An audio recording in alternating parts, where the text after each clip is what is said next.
भाजपमध्ये संघटनात्मक उलथापालथ होण्याची शक्यता, नितीन गडकरी राज्याच्या राजकारणात परतण्याची शक्यता, गडकरी महाराष्ट्रात आल्यावर दिल्लीत कोण जाणार याकडे सर्वांचं लक्ष। काँग्रेसच्या उमेदवारीसाठी इच्छुकांची भाऊगर्दी, 288 जागांसाठी जवळपास तब्बल 1500 अर्ज, विदर्भामध्ये 62 जागांसाठी 470 इच्छुकांचे अर्ज। राज्यात 2 टप्प्यात निवडणुका होण्याची दाट शक्यता, 12 ते 18 नोव्हेंबरच्या दरम्यान निवडणुका होण्याची शक्यता, केंद्रीय निवडणूक आयोग लवकरच या संदर्भात घोषणा करणार असल्याची सूत्रांची माहिती।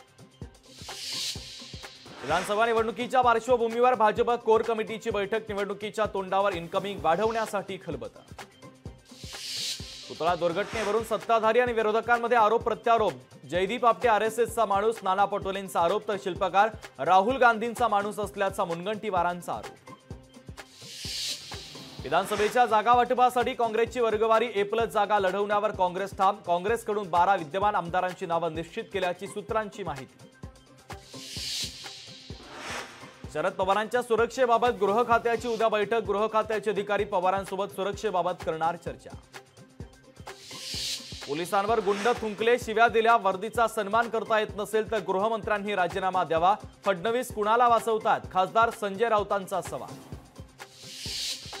जयदीप आपटेची क्षमता 1.5 फुटांचा पुतळा उभारण्याची देखील नाही, जयदीप आपटे आणि नितेश राणेंचे पूर्वीपासून संबंध, सुषमा अंधारेंचा आरोप। लोकशाही मराठी ऐका, पहा, जागरूक रहा।